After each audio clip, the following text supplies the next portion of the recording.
All right, welcome to Wednesday on Chicago Hockey Radio. Justin Lynch, Tassos Kirkos, and Raven Gasser on productions behind the wall on the boards. No Lee today, just me and you hanging down the fort, doing the grind. This is, it's tougher without Lee here. Lee talks so much too that helps us a lot.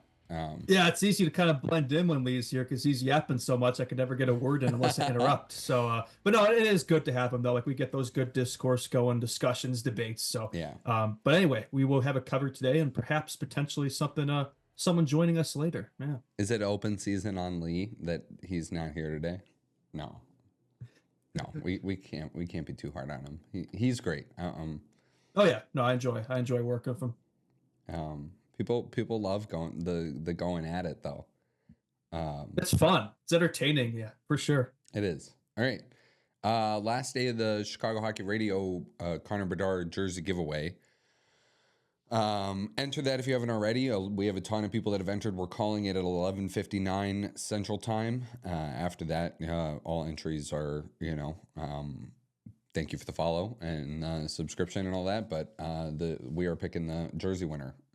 So after that, so thank you to everybody that's entered. We're gonna pick a winner and probably DM you tomorrow. And yeah, a bunch of people got bonus entries too for sending us the words in, and you could still do that by the end of the day today too. So yeah, that's been fun, and we'll talk to you about hooking you up with the Connor Bedard jersey. But yeah, really been fascinated to see just how much people have entered this contest. I mean, it's been big, so really appreciate all of you for participating. I doubt it will be the last time we do something of this nature. So no, definitely stick around. We have to figure out we're trying to figure out what's next. Like we're trying to figure out what's next right now. It's hard to follow up a Bedard jersey giveaway. Yeah, and you can't just do another giveaway. So we're trying to come up with some fun stuff. Oh yeah, for sure. But hard to decide what's next from there because that was a slam dunk easy one. Speaking of jerseys, how about that Winter Classic jersey that was officially revealed today by the Blackhawks? Very nice. They were leaked 3 months ago, and they're the same jersey, so that leak was actually accurate. So, but no, I think they look really nice. I mean, it's a theme. The Blackhawks have always had nice Winter Classic jerseys, so it doesn't surprise me if they hit it out of the ballpark with these. Yeah, I might have to cop one. I mean, they're going to be expensive. I think I was looking online if they're like 240 or something off the get-go. Are they really? Maybe, yeah, so maybe not now, but closer to the game, maybe if somebody. I mean, I'm trying to think of who else on this team to get because I have a Bedard jersey, but like. I don't really necessarily want to get another Bedard jersey. But like, I don't know who else on this team I would get a jersey of at the moment. So, but yeah, they look really nice. The Blues ones too. Those look good too. I think ours are better, but I do think those are pretty sleek as well. Both are very kind of like callbacks, to their early days. So I think very nice. And I will be there. We will all be there, I believe, at the Winter Classic. So it'll be nice to see him in person as well at Wrigley Field. Would you get a Seth Jones jersey? You could get a Seth Jones jersey. That'd be cool. Can you hear me? Yeah, I can hear you now. Oh, would you get a Seth Jones jersey or no? That'd be cool. Potentially, yeah. I mean, there are probably other players I get before Seth Jones, like maybe Tavo, Reichel. If Frank Nazar was called up, that I would 1,000%. You'd get a Lucas Reichel jersey before a Seth Jones jersey. I probably would, honestly. Maybe that's a little out there, but I get Alex Vlasic before I get a Seth Jones. That's a good pick. I wouldn't be opposed to Seth Jones. He's just not really the first guy I would get, necessarily. Yeah. I'm trying to get another good look at these jerseys. I like them a lot. Props to Fanatics too. I mean, I know they get a lot of crap sometimes, but I know they played a big hand in designing these, and I think they nailed it for sure. I like the red. I was a little upset at first when I heard they wouldn't be black, but I think the look of them, no, it's nice. It's got like that 30s style, right, with the crest in the middle. Do you like that as opposed to just going with like the hawk? Like, could this jersey have looked cooler if it was just like the logo in the middle? Potentially. It's kind of a balance between like historic callback and modern, right? So it probably could have just done the logo, but I like it. I think the crest looks nice. No, I think they nailed it. The St. Louis one looks like the guy whose job it was to do it forgot until the night before and Oh, you don't think the Blues ones are It's nice? okay. It's all right. Like Yeah, I get what they're, it's nice. I don't. It's a bit lackluster in basic. my opinion. Yeah. Yeah, I could see it. I mean, I think they look okay. I don't think they're nearly as. This is Wrigley Field. You're playing at the winter. Like this is a big Yeah, deal. yeah. I think ours are much nicer, but I mean, we might win the jersey contest. I don't know if we're going to win the Win the actual actual hockey game. contest Yeah. itself. I mean, all time the Blackhawks are 0-4 in their classic, and right now we're dead last. Hopefully, it won't be by that time the games play. But They're 0 and yeah, 4 all time in the Winter Classic. that's right. Yeah. I mean, Wow. they've lost to who to this point? The Red Wings, the Blues. We played them before in the classic. The Capitals, and there's a fourth one in there somewhere. And The then there's all the Penguins. state. That sounds right. Potential. Oh, Those actually, that was the Stadium one we Series. won. Yeah, we won that one. Actually, I was there in Yeah. 2014. That's the only outdoor game we've ever won. Every other outdoor game we've lost. Yeah, Yeah. but the NHL loves giving us these games. But that's what happens when you're a big original six market, right? And when you got Bedsy now, it shouldn't be surprising. We're here now. Yeah, I'm sure there'll be plenty more events like this for the Hawks. Yeah. I should mention we're going to bring on our first guest of Chicago Hockey Radio's existence, so that'll be cool. It'll be Colby Guy, covers the Florida Panthers. I want to actually get exactly who he works for correctly here, which I probably should know it. Making history, I like it. Yeah, but Palm Beach Post, reporter for the Associated Press, Florida chapter chair for the PHWA, the Professional Hockey Writers Association. So, yeah, very happy to have him join us, and we're going to tee up the Florida Panthers coming into town and taking on the Chicago Blackhawks tomorrow after they got their rear ends kicked by the Winnipeg Jets. Actually, they didn't really. It was kind of a weird hockey game. They were down 3-0 and made it 3-2, and then it ended up 6-3 with a couple empty netters. But yeah, we're gonna chat with Colby about the Stanley Cup champions and what's going on down there. So I should mention that. But did you have thoughts on any other thoughts more from last night? I know we all did the post game show, and Spotify and Apple Podcasts took 2.5 hours to. I think I went to bed. I went to sleep. I was sick of waiting. I was sick of waiting. I did too. Yeah, I went to bed, but it posted our thing so late, like hours after. I posted at 11 o'clock. The audio went up, and I think it was like 1:30 in the morning Central Time before it went up, and unbelievable. And so I gave up. Yeah, what's going on with the servers over there, man? They take their sweet time over there. But we know a lot of people also like to go back and listen to stuff too. So, yeah. But did you have any thoughts more from last night on the Ducks? Well, I think it was frustrating too, the game in particular, because like I think we spoke before that game many times, like when Bedard's not going, like it's gonna be hard to get wins, right? Because there's the offense runs entirely through Bedard, this team. And it's frustrating with that game because he was going. He had 2 points, 2 assists. So you think, oh, if this is the game, the Hawks should probably break through a win. But those were the only points, right? They're all from Bedsy. So the offense runs through him, and there isn't much outside of Bedard. It's gonna be hard to win games, right? I mean, just the lack of offense in general, this drought needs to be solved, right? I mean, we're not gonna win many games, so scoring, 2 goals, under 2.5 goals, like Lee said, per game. So I think it was one we should have won. I mean, I think we mentioned it a lot. So in terms of the Ducks, like that's a team that's on our level. So I mean, it's not ideal blowing those leads and kind of letting them take over the game the third period there. Not a good look, but hopefully they'll bounce back. But against a team like the Panthers, it's gonna be tricky. Yeah, but for me, a big part of yesterday's game was the guys that weren't going. It was the Bertuzzis, it was the Craig Smiths and the Taylor Hall not looking great after coming back from the scratch, and some of the guys on defense weren't great. Lee brought up Wyatt Kaiser, who I thought was not good, and but conversely, Nolan Allen was very good yesterday too. Yeah, I agree. So kind of made up for that a little bit. Close hockey game, like it's another one of these things. Luke Richardson said it last week when we talked about it, and when he's like, "Oh, it's a lot of these like one score hockey games. It's you're right there, and yeah, you're not able to get it done and be on the right side of those games." So I don't know. I think it's a big part of what makes it frustrating, right? Like we're last in the league right now, but like we have yet to be blown out in a hockey game. Like every single game we've been in, you know what I mean? So that's the frustrating thing. Like it's excruciatingly like painful to watch, right? It's I've never really seen a team like this before. That's like so bad, yet like it feels like they're better than they should be. Um, yeah, it's tough. It's tough. Yeah. Hawks still dead last. Woof. I mean, they got to collect some points here. Yeah, no, I mean we can't even say we're ahead of the Predators at this point. Yeah, we're literally yeah, that's rough.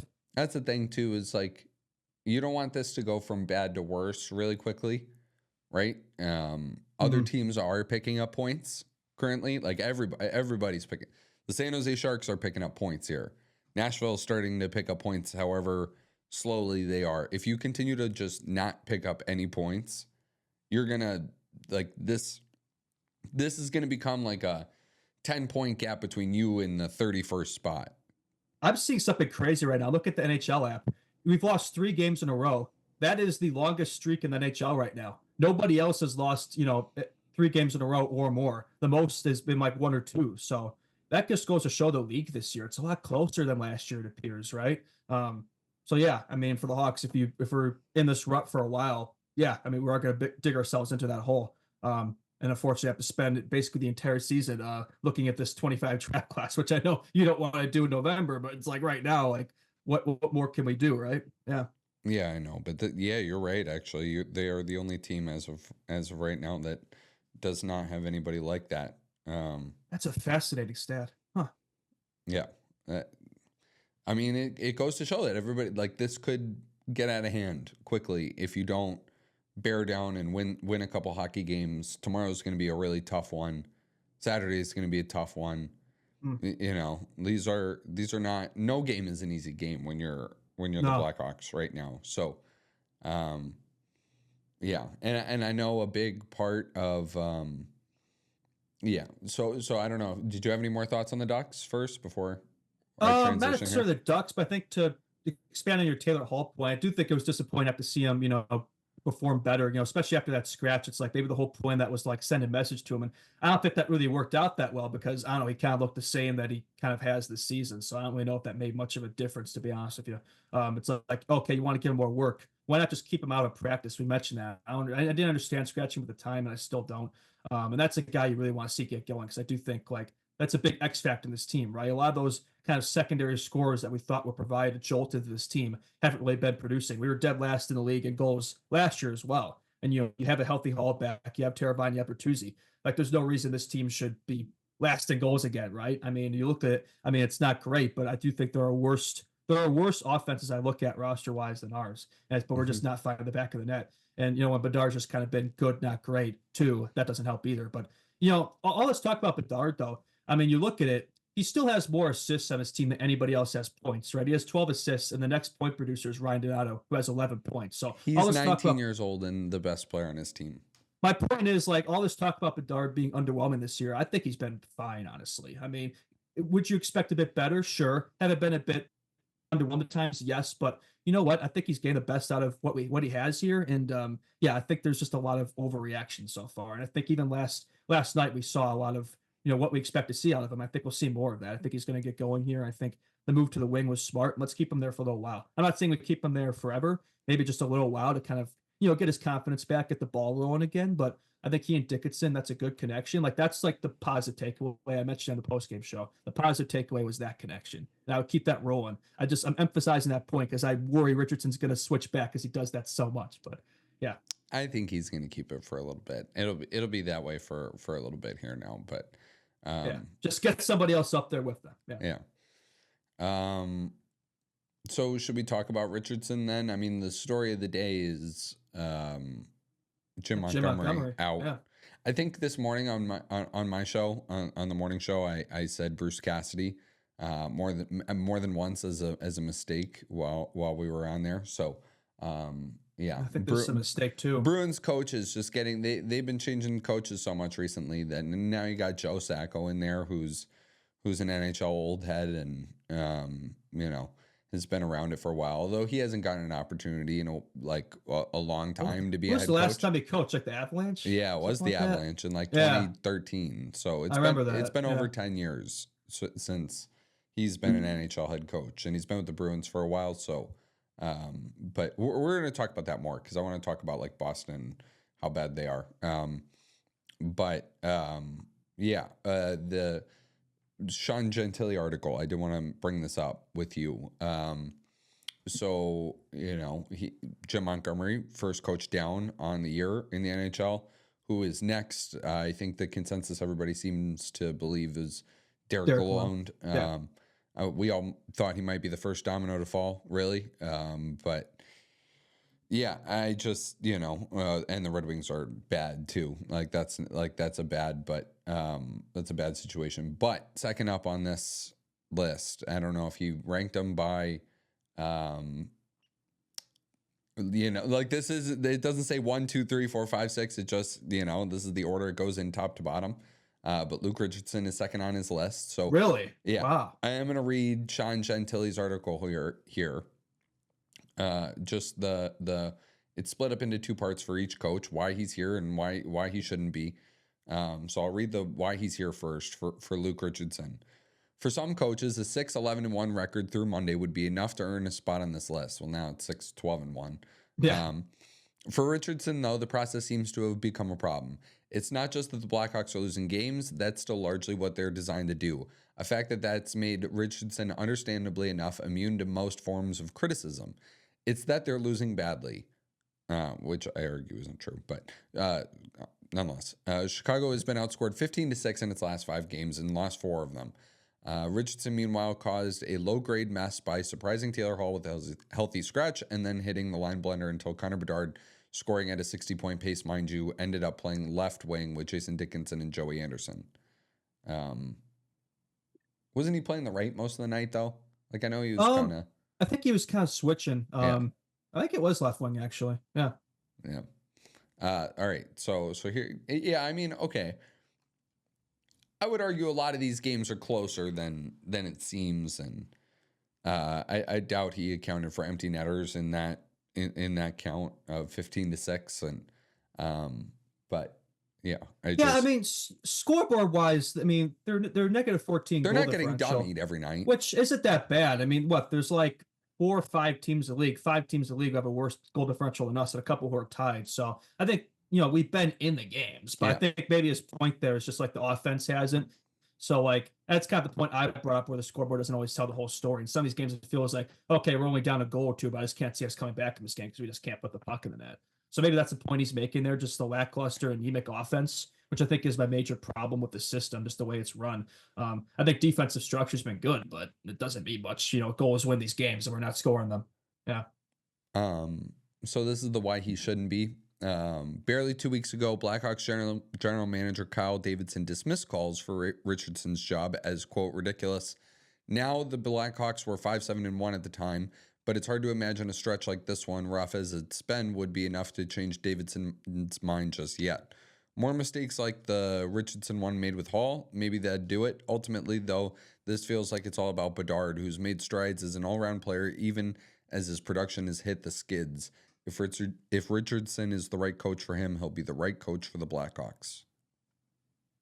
Yeah, I mean, I do think that is another positive Bedard's game this year, though. But I think that hasn't been talked about enough. It's like, okay, the offensive production might not be quite where we want it to be, but we've been watching. I think we can all agree his all-around games have better. His defensive games have better. He's only a -6. I mean, say what you will about plus minus, but there are players in this team who have much worse in that regard. I think Kershaw's like a -16. So I think it shows his defensive games are better this year. Face-offs, he still sucks. Yeah, that's I think half the reason why we moved him to the wing, right? Because he just can't win a draw to save his life. But no, I do think his all-around game's been better, but when he's not producing, and that's kind of the main point, right? So you kind of question that. You got to let him play his game. So I think, and when you have to move him to wing to do that, it does show a lot, in the system, where it's like, we have to make a move like that to get him going. That's not a good look, I guess, for Richardson. Yeah. Do you really think he's on the hot seat, or no? Not really. I will say, if they make a move with Richardson, it wouldn't be during the season. Like, there are people who are calling for his head right now. And I have my doubts of Richardson. I'm not.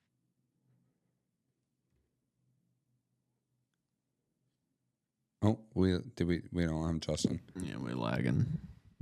Oh, Expecting to make the playoffs yeah, sorry. and like make and like probably can the guy think about canning him now, but like with the Hawks, like where we're at, nobody's expecting this team to be a playoff team, right? So I think you got to give Richardson the season. This is a better team on paper. We should be, getting those points, getting that production, but we'll see at the end of the season, I guess is my point. I think yeah, we'll see. Um, Thoughts on the Florida Panthers before we bring on Colby Guy here? Yeah, I'm seeing him in the wings here, but yeah, I mean the Panthers. I mean, from what I've seen, they look very similar to the team last year that won the Stanley Cup. Right, I think they're a team that definitely could go back to back. A little inconsistent at times. I have noticed that, even though they are first in the division and up there in the league, but they have had a fair share of stinkers. But I mean that's kind of to be expected. Maybe there's still a bit of a hangover there, but it doesn't seem to be affecting them that much the way they're playing. And yeah, I don't know about you. I'm not very optimistic about that game tomorrow. I think they're going to absolutely curb stomp us, but I'm about to be proven wrong. Colby, welcome to a Chicago Blackhawk show. How are you doing today, brother? One of the best in the business. I'm doing good. How are you doing? Good. Good. Thanks for joining us. Yeah. Yeah, no problem. Better now that you're with us and along for the ride. Florida Panthers obviously coming off a 6-3 loss to the Winnipeg Jets last night. But we'll roll into here, Chicago tomorrow. Probably looking for a bounce back and probably hungry for 2 points in the standings. It's been really good for them out of the gate as the Stanley Cup champions. Justin was kind of saying too. What's the story right now? What if you could say anything, like what's the story would you say with this Florida Panthers squad as of today? I mean, for the most part, they look like they haven't missed a beat. I mean, other than those 2 games against New Jersey where they kind of fell into a little bit of a lull where they started both of those games playing the style of game they like to play, but they kind of let mistakes kind of pile up a little bit and they let New Jersey roll them in the third period of those 2 games. And looking at their last loss to Winnipeg, I mean, they had a pretty good start to the first period. Winnipeg kinda had their number for the middle of that game, and then they got back to it later on, and, of course, it's hard to beat the best team in the league 2 times in a row, but they at least kinda put forth an effort that kinda looks like they're trending in the right direction after those 2 stinkers against New Jersey, but, I mean, the 7 games before those 2 New Jersey games were all wins where, for the most part, they looked like themselves, so when you sort everything out, they're in the top of their division. They've looked pretty good for the most part. Alexander Barkov and Sam Reinhart have both been red hot lately. So, really, outside of maybe a couple defensive errors and some maybe iffy goaltending at times, I think this team's been fine. Um, so we were just talking about. I want to have a Paul Maurice discussion with you. We were kind of having a Luke Richardson discussion here earlier, and it seems like there were a few catalysts here with the Florida Panthers taking that next step from consistent playoff team then to Stanley Cup finalist and Stanley Cup champion. And it seemed like one of them was the flip of the switch of Sergei Bobrovsky dominating the way he has over the last year and a half, 2 years of play right now. And another one was the hiring of Paul Maurice. I guess like what does Maurice do, and what does that kind of coach bring versus what are we missing out on here in Chicago right now? I guess is the question. What is that like first to last right now? The Blackhawks are last in this NHL standings right now as of today, and is it coaching, Colby? Like what is it? Well, there was a couple of things at play when you go look at how the team was playing in that 21-22 season when they won the President's Trophy, played that really run and gun offense that was scoring a ton of goals, and then going towards how they played under Paul Maurice. And one of them was making that trade for Matthew Tkachuk, switching out Huberdeau for Tkachuk, and the way Matthew Tkachuk has the emotional control of the room, the way he can manage the emotions in that room, and also the way he kind of led things going into the buy-in from Maurice's side, where they wanted to tweak things to make it a more defensively efficient system without really getting rid of too many of those things that made that offense great, and you still see guys like Sam Reinhart and Alexander Barkov and all these other guys having really good years on the offensive end, but it brought a real balance to this team where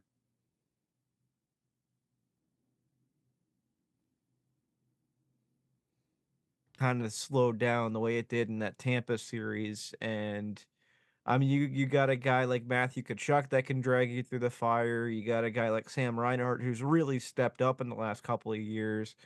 And I mean, you have all these supporting pieces that have really filled in to make the team as deep as they are. Like you have Gustav Forsling, who's one of the most underrated defensemen in the league. You have Nico Mikkola, who's stepped up to be a pretty good second pair defenseman as well. And I think it speaks to the scouting staff being able to fill out a roster the way the Panthers have, and being able to throw out guys on all four lines, all three defense pairings that you can really feel comfortable with rolling out there.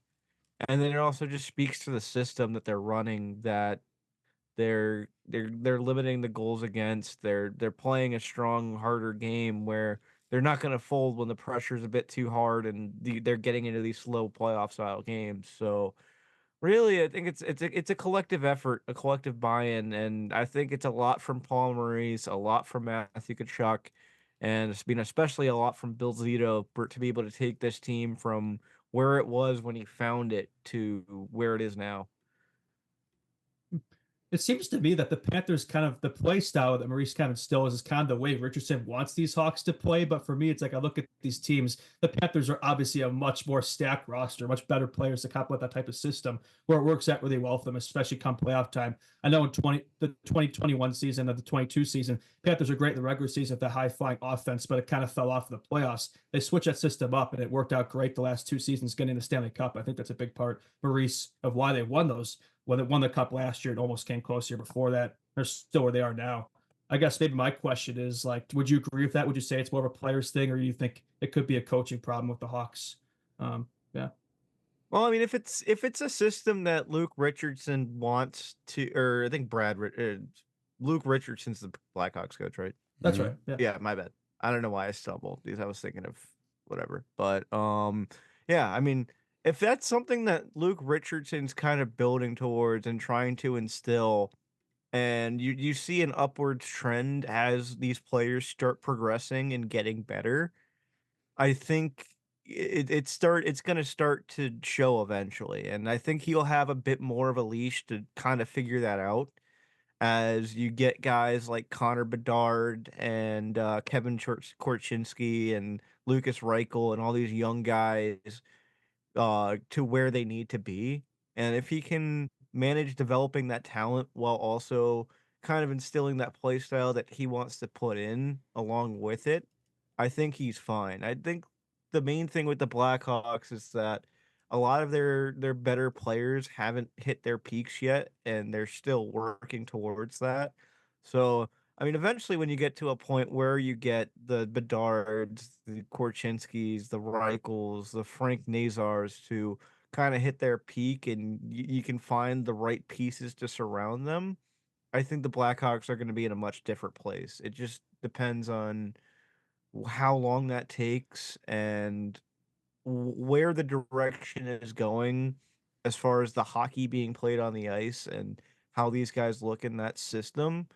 But I think Richardson probably has another year or 2 under his belt to get things figured out unless something really bad happens. But I think it all just comes down to the development of these young players right now and where things are at systematically, and eventually finding the right pieces to put around these guys to build a roster.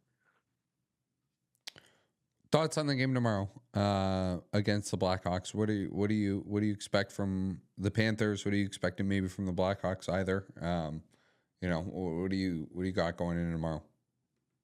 Yeah, so I mean, coming off a loss like that to Winnipeg in the last two losses, I think the Panthers are probably going to come out pretty pumped for this one to get things back on the right track. And I mean, looking at the way they played the last two games, they seem to have things in the right headspace going into this one. So We'll have to see how they play tomorrow, but I think they're trending in the right direction, and this is going to be. I mean, obviously, this Blackhawks team isn't the best, but looking at the last 2 years that Paul Maurice was the coach of the Panthers, the Blackhawks have had their number every time the Panthers have come into that building. So you can't just sit here and expect that the Panthers are gonna roll against the Blackhawks team that hasn't been off to the greatest start. And obviously, the Blackhawks have one of the best young players in the league who's also had the Panthers number in both times he's played against them. So, I mean, this one should be a pretty interesting game to watch. And I mean, obviously, anytime you get Connor Bedard on the TV, it's much watched television, as he proved the first time he went to Sunrise. He had a couple of Hmm. really nice goals in that first game he played against them in Sunrise. So we'll have to see. I mean, this Panthers team should come out hungry. They should want to right the ship. But then again, this is could be one of those sneaky games that they drop, and I mean, it could be a legacy game for Connor Bedard. I like you speaking that to existence. I mean, it's been 10 games since we've seen a goal from Bedard. He is racking up the apples, though, but I'd love to see a couple of sweet goals from him. I think us Hawks fans could all use that right now. But that's a good point you brought. I mean, the Hawks, I think they won at least two of the games of the four that we played against the Maurice Panthers. I could be wrong about that, but I know they won one last year and then one the year before that. So yeah, it could be a closer game than we expect, but I think we're probably a little more pessimistic. But I think that's probably just the mindset going in, right? Yeah. Yeah, I Oh, mean, it's. Oh, you go. My bad. you first, Colby. Yeah.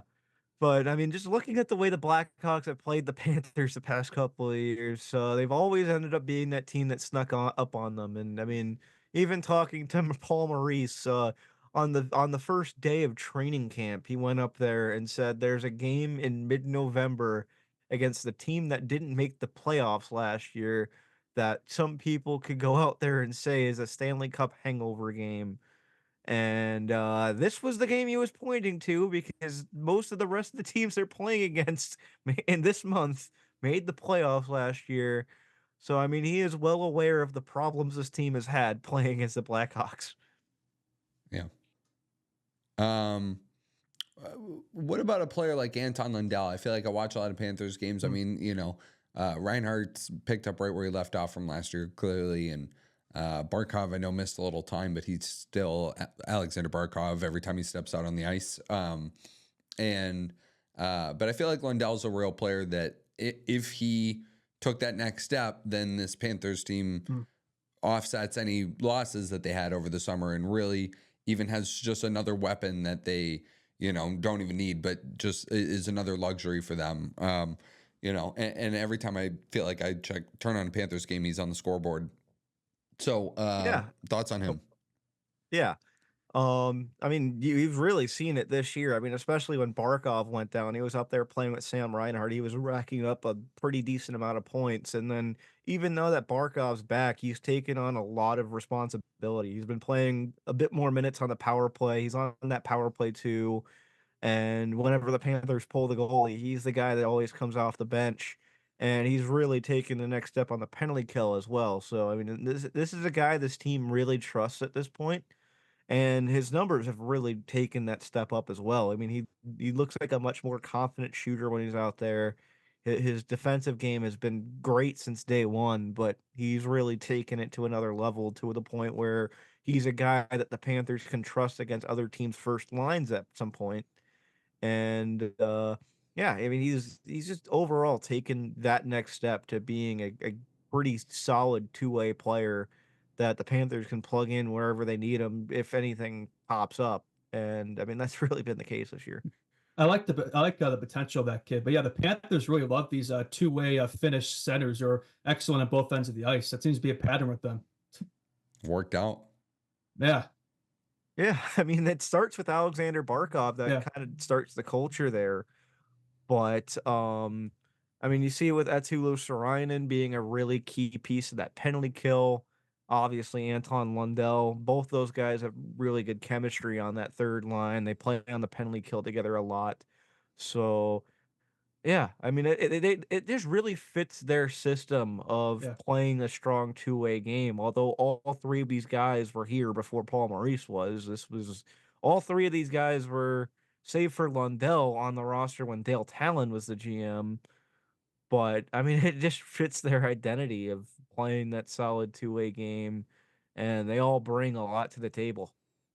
Dale Talon, Blackhawks and Panthers legend. Yeah. Did you go to Finland when the Panthers went over there? Sadly, not. I didn't have enough in the travel budget, but I did cook salmon and I did visit a sauna, so I tried to live vicariously through them. Yeah, there you go. There you go. What else? I mean, can you give us an inside scoop on Aaron Ekblad, where that's going? UFA this year, or do they want to lock him up? Does he, think he can get a big payday somewhere else? I haven't heard too much on that front, but between him and Sam Bennett and the way they've been about locking guys up for cheaper than market value, I'd kind of say that both of those guys have a chance of staying. And looking at Carter Verhaeghe's contract and him taking $7 million when he probably could have very well been worth $9 million somewhere else, that did open up a window for them to be able to retain both those guys. But we're just gonna have to wait and see on that for now. Hawks would love to get their hands on either of those players. I'm sure. Sam Bennett especially. That would be a fun one. Oh, that'd be a perfect player for us. Yeah. That's a guy that any playoff contender wants. I mean, the many people around the Panthers call that guy the heart and soul of the team, and I mean for good reason. The guy plays fast, he plays hard, he brings that physicality you need in the playoffs, and he just kind of does it all out there. So, I mean, that's a guy that any team's gonna want, and Panthers are gonna have to figure out a way to bring him back.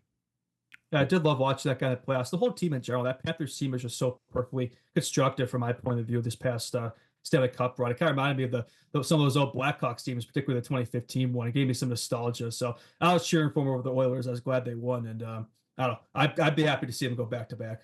Yeah.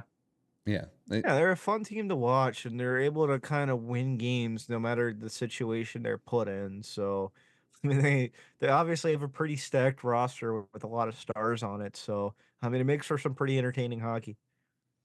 Sure. And you do a great job of covering them, Colby. Thank you for taking the time. We'll have you back next time they play. Awesome. Thanks so much, guys. Thank you. Have a great day. You too. Thanks, Colby. No problem.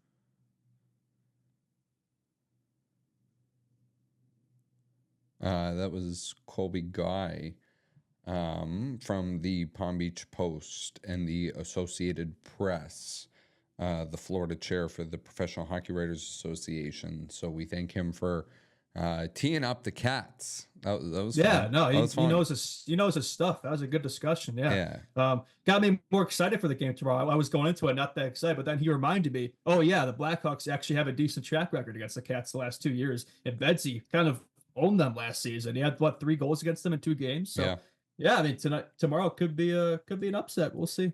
Yeah. All right. What else? Anything else we should hit on maybe before taking a break here and getting Well, NHL? you already know what's should coming. we do the black? American Hockey League. You already know what's coming. Ice Hogs prospect talk. I gotta get my daily mention. 15 points in 12 games, 2 goals last night. Frankie the Tank Nazar.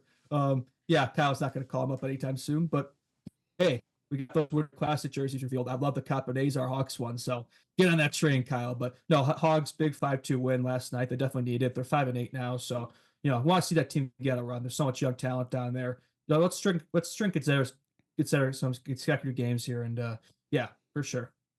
Yeah. Are we gonna have to start interviewing American Hockey League reporters?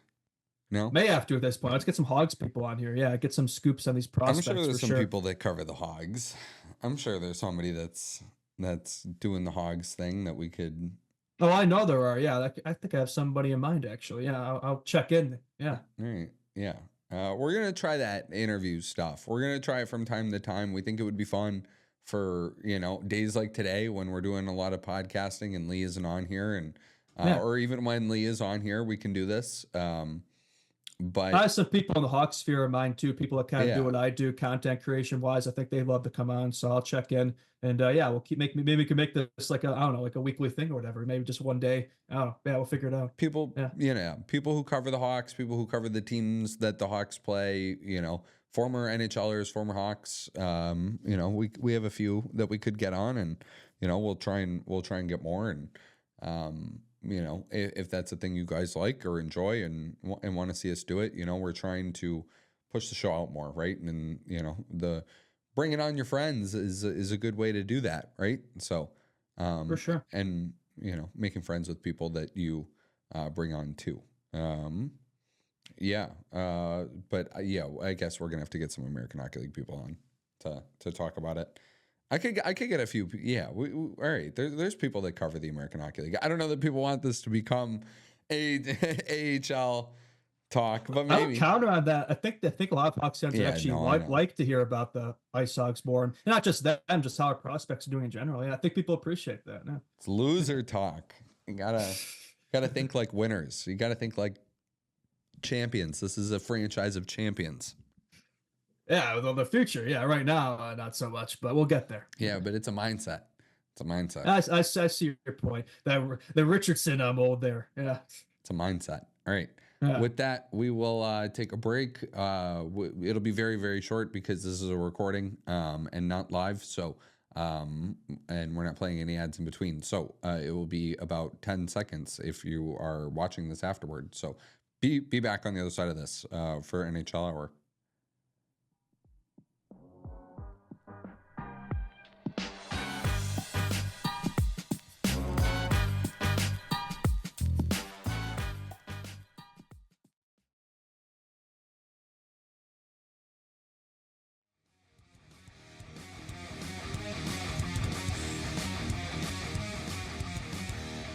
All right, NHL Hour, Chicago Hockey Radio. Justin Lynch and Tassos Kirkos here for you today. Wrapping up Wednesday. We'll be back tomorrow night after the game against the Florida Panthers. Thank you to Colby Guy for teeing that up for us in the Hawks Hour. We will be back, or I will not be there, but Justin and Lee will be there holding down the fort tomorrow night with Raven. Thank you, Raven, for giving me a night off. But yeah, I greatly appreciate it. So yeah, that will be the case. But here to talk some NHL. Story of the day: Jim Montgomery being let go by the Boston Bruins. First coach let go of the season. Boston Bruins 8-9-3 or something like that. Yeah, just not good. What a weird decision, Yeah, man. I mean, 8-9-3. I know the Bruins haven't been. It's been a rough season for them so far, 8-9-3, like you said. But it's like Jim Montgomery and what he's done with this team the past 2 years. You really think he's the problem? I mean, he coached this team to the highest winning percentage in history 2 years ago. Yeah, it was a first round exit. That's inexcusable. And then last year was also a first round exit. But I don't know. I think he's got the best out of that team. I mean, what he's had, like this winning percentage is like what 730 or something over 2 years in this. So it's like it seems like another scapegoat, just like the Bruce Cassidy situation all over again. Oh, it's like I think Don Sweeney maybe needs to look in the mirror there because I think this team has greater underlying issues than the coaching. I think you look at just the roster in general, it's not that good. I mean, it's kind of carried by those core players, right? Mm-hmm. Pasta, Marchand, etc. So it's a weird decision. Yeah, and Joe Sacco and our head coach. So we'll see how that works out. But I don't think that's really going to solve anything. But yeah, very perplexing to me. Yeah, I don't know how this isn't a management thing more than it is a coaching thing, right? Yeah. Yeah, feels like it. Like I'm looking at their lines on the daily face-off line thing right now. First line, Morgan Geekie, Pavel Zacha, David Pastrnak. Okay. Second line, Brad Marchand, Elias Lindholm, Justin Brazeau. The Elias Lindholm contract, we can talk about. It hasn't really worked out so far. I mean, no. like they brought him in expecting him to be a 1C or at least a 1B to Pavel, and Pavel Zacha is not a 1A or a 1B, and Elias Lindholm has been declining since he really played with Johnny Gaudreau and Matthew Tkachuk that 1 year, right? Like that 1 year was unbelievable, and then he's very good, but he's not. He's a really good second line center, I would say, or like a good second line center even. Not Yeah, I a, mean, right yeah, away when I saw that signing, I was like, if you expect this guy to be a 1C, I think you're going to be disappointed, right? I mean, like you said, perfect 2C, but I think that's just unreasonable expectations. You look at that, it's like that's a GM decision, that's a management decision, yeah. it's not coaching.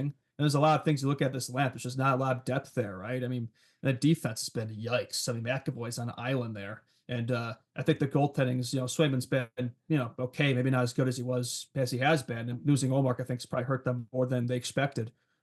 Yeah, just in general, the team I watched them, it's kind of a mess at times, to be honest with you. Can I finish these lines? So third line, Oh yeah, sure. Georgi Merkulov, Charlie Coyle, Trent Frederick. Fourth line, John Beecher, Mark Kastelik, Cole Koepke. Yeah, like what is that?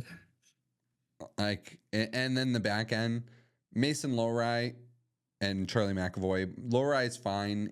He's good with the puck in his hands, right? But sometimes without it, he looks like Bambi. Or just like a deer in headlights. Parker Wotherspoon and Brandon Carlo's your second pair. Parker Wotherspoon is like, maybe a seventh defenseman in the NHL. Yeah, Carlo is decent, but Carlo's good. I said this on the morning show too. Carlo is a good number 4 defenseman on a Stanley Cup winning team. So if you're the Bruins, and then your third pair is Zadorov and Peak, and Zadorov was if you're the Bruins, like you have the 1 and the 4, you have McAvoy and Carlo. But you're missing you're missing a 2 and a 3 guy. Yeah. And which is a whole pair. That's a whole pair right there, because you're not going to play Carlo and McAvoy together though. And Zadorov was probably supposed to be the 3 there. I think they maybe even thought he could be the 2, and he's been like the 5.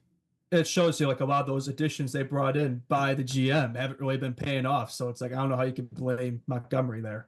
Yeah. Yeah, and Swayman hasn't been great either. So no, he's not since he got that contract. All that drama and his on ice players have been backing it up. So you don't think the Bruins are going to turn? Because I don't think the Bruins are going to turn it around. No, I don't think this team. I don't even think they're going to make the playoffs. No, I think one of those 3 teams we talked about, is going to bump them out, or maybe it'll be 5 teams in the Metro at this point. It could be. I don't think that team's good enough. I would take the Senators and the Sabres over the Bruins to make the playoffs right now. Right now, yeah, I wouldn't take I'm surprised the lawn wasn't fired before Montgomery, so maybe he's next. Because I mean Montgomery's available now. I mean, you tell me teams aren't looking at that. I mean, I would like to say our boys are looking at it, but probably not. I think you think, yeah, maybe. Now. But yeah, I think if you're a team like the Red Wings, I mean, you got to be all over that right now. No, I mean, I would think so. Yeah, I mean, we talked about the Sean Gentile article from The Athletic. Mm-hmm.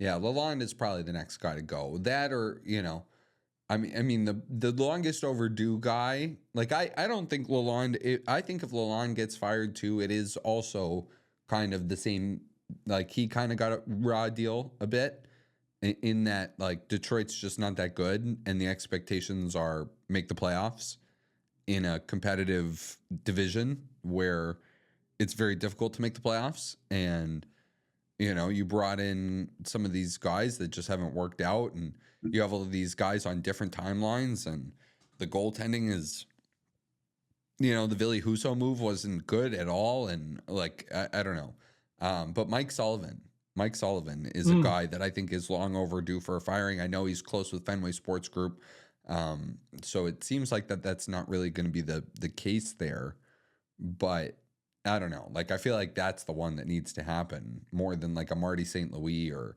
if Drew Bannister got fired as soon as they bring him in there. That's just that's cruel. It's really cutthroat though. I mean, I think I saw a stat that all 3 Jack Adams finalists from 2023 have been fired since then. It just shows you how ruthless this NHL industry is at the coaching. I mean, I think John Cooper's probably the longest tenured coach. I mean, who's second most? It's got to be like not even close. Maybe Bednar.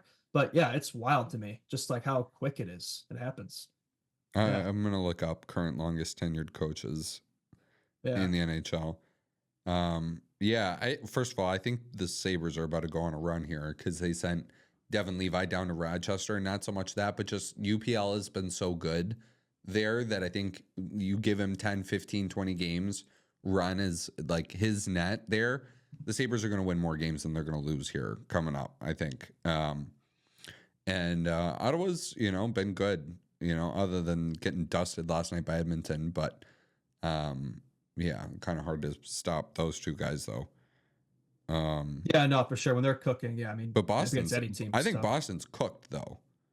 No, yeah, I mean, pretty much the same record as Ottawa and Buffalo. They play more games. And yeah, I mean, just I've been watching the teams. Like they don't look nearly as strong. They don't look like a team that has much going right now. So I would not be surprised if they're past. I think a lot of NHL fans would probably want to see that. I think people have been praying the Bruins' downfall for a while. It's taken probably a little longer to arrive than people expected, but it looks like it's finally here. Yeah. Okay, so this is since the Sheldon Keefe firing, which is pretty recent. John Cooper won. He was brought on March 25th, 2013. Number 2, Mike Sullivan, December 12th, 2015. That's right. Yeah. Coming up on 9 years for that one. Jared Bednar is third, brought in August of 2016, right after Patrick Waugh left, right before. That's why it's so late, August 25th. Brendan Moore is 4. Tourigny is 5. Really? Brought in July 1st, 2021. And he's 5. And that's 3. That's the jump. It goes. Bednar was 2016. Brindamore was 2018. Tourigny 2021 at 5. And then Marty St. Louis 6, February 9th, 2022. Wow. So Richardson's probably not, he's probably up there too, because this is year 3 for him. He's probably the top half of that list. And this is only his 3rd year coaching the Hawks. It just shows you around the NHL just how volatile the situation is. 7 is Bruce Cassidy. 8 is John Tortorella. 9 is Peter DeBoer. 10 is Paul Maurice. So I guess Maurice was hired after Richardson, or before. Yeah, right before, same season that they took over. So he's probably right after that. But yeah, I mean, it'll be interesting to see how the coaching carousel, like when one move happens, there tends to be more. It tends to create a domino effect. So we'll see if we hear something about Sullivan, or I think that the Penguins want to rebuild, which I don't know if they're interested in doing, but I think they should do it for their sake. I don't think Sullivan is the coach of a rebuilding team. So I think it's probably long past time that they move on. I know they still have Crosby, Malkin, all those guys that probably don't want to rebuild while they have them, but I look at that team, they're not going anywhere. They got to change something, right? Yeah. The Red Wings just can't get anything going offensively. It's like, yeah, I mean, it's not the best roster, but I do think they should be scoring at a higher rate than they have been. But I mean, they really have only had one working line. So is that on Lalonde? I don't know, but I know a lot of Red Wings fans seem to think it is. So I mean, just going off of what they're saying, he probably needs to go, but we'll see. Yeah. So how do you fix it if you're Boston? Like, that's what I don't know. Like, I don't know. Like, how do you fix it? Because you have Pasternak, McAvoy, Swayman, right? Yeah, you have a good core there, but like not much beyond that core is the problem. And there's not like a lot of first line centers available, right? No, and I don't think they have much of a prospect pool either. So that's the thing. They're kind of stuck where they're at right now. It's like they still got to try to contend with what they have, but I just don't think this is a roster that's going to do that. Yeah, that Allmark trade was bad, and that was a mistake. I know a lot of people thought, oh, it's not going to affect him too much because of Swayman, but I mean, Swayman hasn't looked like Swayman this season. I think a big part of that, I mentioned this before the season's like, is he going to be the same with that higher workload? And like, I think he and Allmark had a strong connection there. So I think losing that maybe has affected his game a little bit. Yeah, I think maybe it's more the defense just has not playing that well, but I don't think he's should be absolved of blame either, you know. Yeah, I agree. I think we're the agree boys today here on the show. Yeah, no Lee here, so there's no visible disagreement. Well, I think we both agree that this is way more of a Don Sweeney thing than it is a Jim Montgomery thing. And I think Bruins fans would agree with that too, just seeing the discourse from amongst them. Like they seem pretty upset with this. And it's Montgomery, he seems like a pretty good coach, man. Like, I don't know. That's a guy I would want. I don't know if Kyle's listening to this, but yeah. Dude, the guy's record was 120, 41, and 23. And that guy's fired. Yeah. And I would argue they overperformed. I mean, as good as that 22-23 team was, I don't think that's a team that should have. Last year they overperformed, definitely. Last year they did, yeah. That should have been the winningest of all time. But they weren't getting done the playoffs though, so maybe that's the thought process. But yeah, I mean, it's so early in the season too. We're not even Thanksgiving yet. You're already canning them. It's like, oh, that's minus 20, unprecedented. Minus 21 goal differential for the Bees. That's actually worse than us. So that's not. Second worst in the league. Oh, okay. That's actually worse than I would have thought. But yeah, it just goes to show how bad that defense has been. Yeah. All right. You had a Hawks point. The lineup came out for today. You had a Hawks point. Oh yeah, sorry to bring this up in the Hawks hour, but yeah, they did release the lineup for. We were wondering about it during the show. It's basically the same. Bedard, Dixon, Anderson's still up there for some reason. I don't know why, but the big thing is Kurashev. He's been scratched once again. Second lines: Bertuzzi, Foligno, Mikheyev, Hall, Donato, Teravainen, Maroon, Reichel, Smith. So no Kurashev in his Hawks lineup. I mean, I know he hasn't been producing, but it's like we're looking for offense, right? We're scratching one of the guys who can do that. Doesn't make a lot of sense to me. You want to get Maroon back in there, fine. I think there are other guys you could have scratched ahead of Kurashev, but maybe for Richardson would say this is another message sending thing, but it's like he's already done that with Phil. I don't think doing it a second time is going to make much of a difference. So questionable to me. Defense is the same, by the way. Soderblom's still in because Mrazek's dealing with something right now, personal. So that's why they call it Comesso. So we'll see Mrazek when he comes back. But yeah, with the way Soderblom's been playing, fine with me. But I just want to get that 2 cents of the lineup in. We can get back to the NHL. They said it was personal reasons for Mrazek. Yeah, personal. Yeah, Oh, so, okay. yeah. So he's not injured or anything. Yeah. Right. Yeah. Kurashev scratch doesn't really make sense. Again, it's the No. same thing as the whole thing. You need offense. You're taking out offense. Why? Yeah, it's perplexing to me. It's like, again, it goes back to coaching, right? We're talking about this, and it's like just some of these decisions, I don't get it. Yeah. Give me a trade. Give me something. Give me something. All right. OV out week to week, leg injury. That sucks. Hopefully it's the lower end of that because he's been cooking. He had a hat trick right before that. We've been talking about it. He could, get that record this season, but missing that time like that might make it tough. Hopefully it doesn't affect him, right? Hopefully it comes back and he's the same, right? It doesn't affect his game. He's a guy, I think I saw a stat. Ovechkin's hardly missed any games in his career. Like, he's such a durable player. There's an old saying, Russian machines don't break, and I think he's one of them, right? So hopefully it's not long because he's been so fun to watch there. I think with that Capitals team, yeah, I mean, I think we'll learn a lot about them these next few weeks here because without Ovechkin, it'll be interesting to see how they can produce because he is that offense. Let's be real. And Dylan Strome, is he going to be able to produce the same without Ovi too? We'll see. Ovi missed 35 games in his career so far. In his entire career. 35? Yes. That's crazy. Not 19, 20 seasons, wherever it's been, he's missed 35 games. Whoa. Yeah. That's barely anything per season. That's crazy. That's unprecedented. I mean, how many players can say that? I mean, wow. Yeah, no, the true Iron Man there. He's the next Yager. I'm telling you, this guy's going to play till he's God knows how old. Are you sure? I think he might hang it up, dude. After you think once he gets that goals record, he's like, I'm done here? Yep. Pardon me. Maybe. I just feel like he loves the game so much. Sorry, though. 59 games. 59 games. I thought it was 35 of them were because of injury. So I still was correct in the sense that he's missed 35 injured games, but he's missed 59 games throughout his career, which is even more insane. With what? Suspension and probably. Yeah, mostly suspension or personal or other reasons. Gotcha. Still, that's like not even a season's worth. Like that's pretty. And for a guy who's been playing in the league for that long, that's way less than his counterpart, Sidney Crosby, for sure. Yeah. Yeah, agreed. It looked bad too for a second. It looked like it could have been worse. Such an innocent play, though. Such a nothing Sounds play. Sounds like they potentially dodged a bullet. I know a lot of Caps fans are really worried about it first, like, oh, we could be out, without him for a while, but sounds like it might not be too long. So that's good. I think for everybody. He was down on the ice there for a second. He wasn't getting up. It didn't look good. No, speaking of absences, how about the JT Miller thing? I mean, that's another.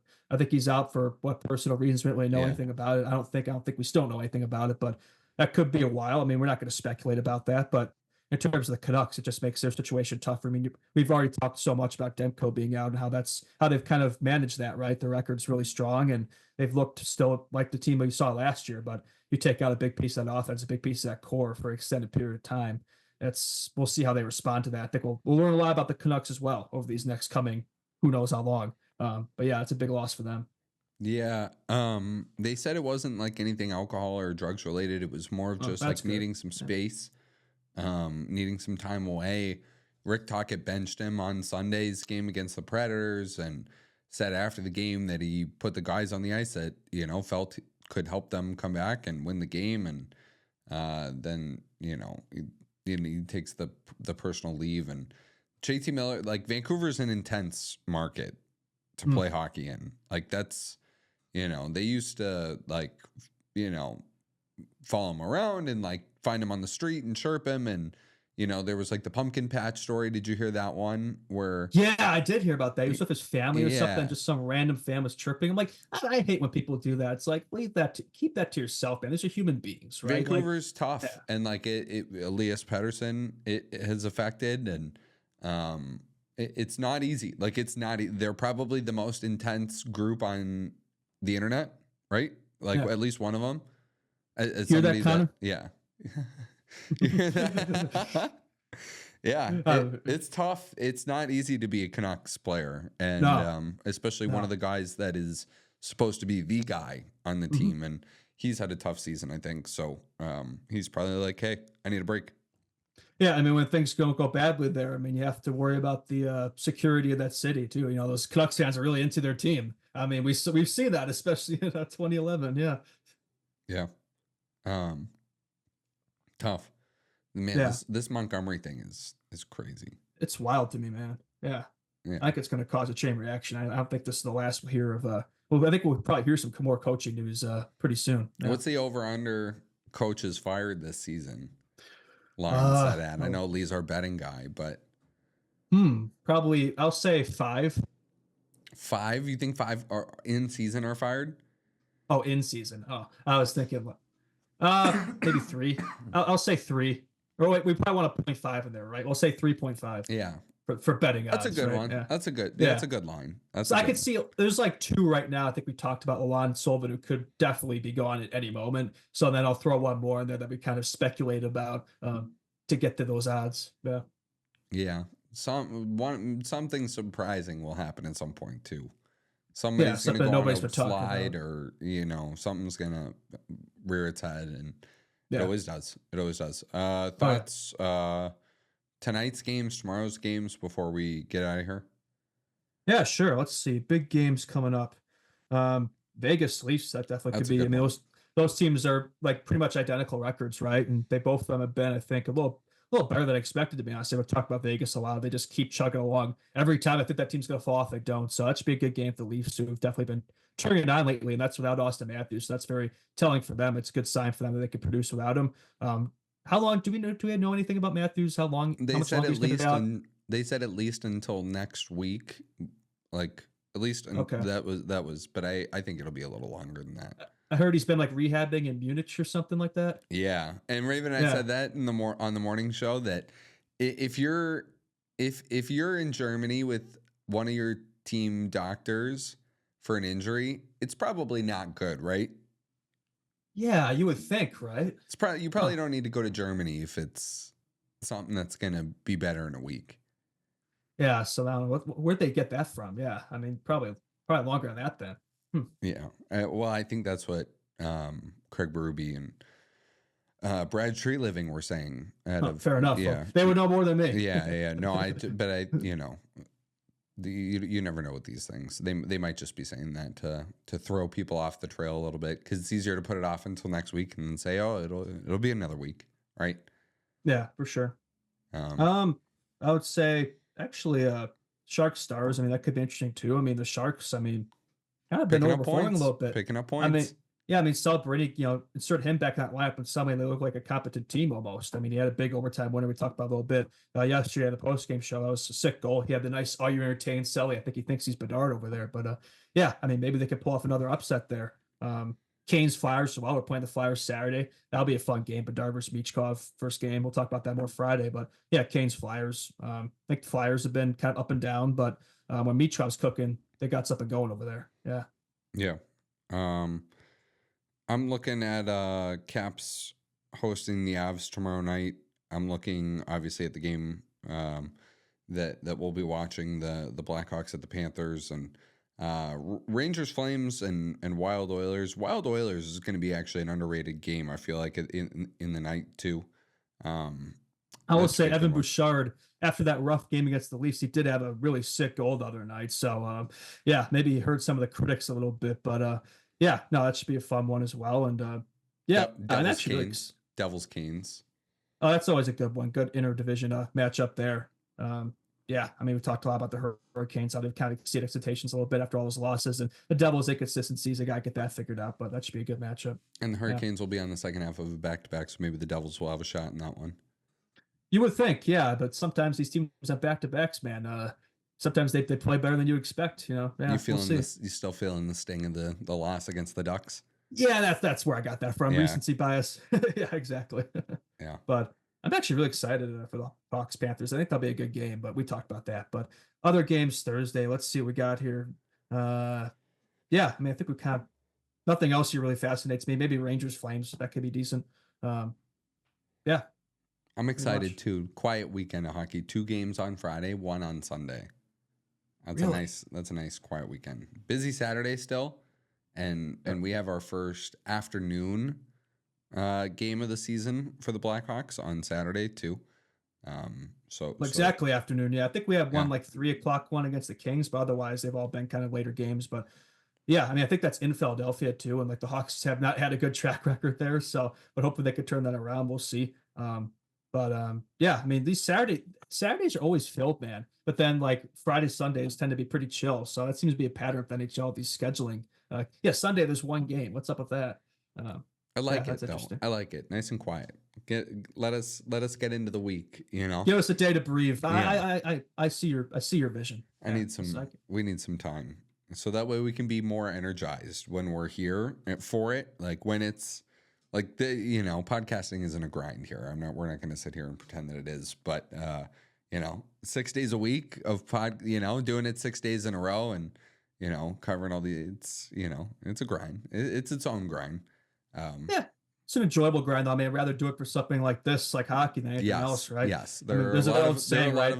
We're very appreciative that we can do this. So if you enjoy what you do, it doesn't feel like working, right? Yeah. All right. That being said, if you enjoy what you're listening to, make sure you subscribe to this channel, please, at Chicago Hockey Radio.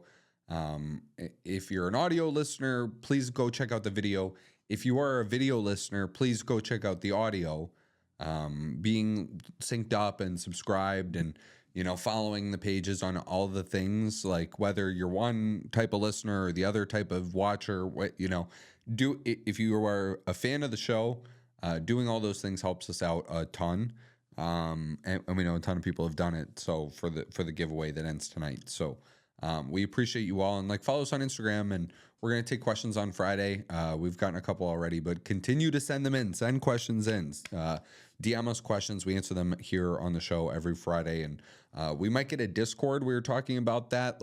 Send us suggestions too for the show. If you have ideas of things you'd like, or ways we can connect the community of listeners here, or make things easier, sending in questions. If you guys don't like DMing, if you'd rather us be on something like Discord, let us know. But that being said, we'll be back tomorrow for the post-game show against Florida, and then we'll be back Friday. No Lee on the Friday podcast either, but so it'll be running it back, me and you, and maybe we'll get a guest on or two. Let us know what you thought of Colby Guy too. He was awesome. Give him a follow. And, he's great. He's great. So appreciate you, Justin. Thank you. Yeah, see you soon. Good brother. one. See ya. Adios.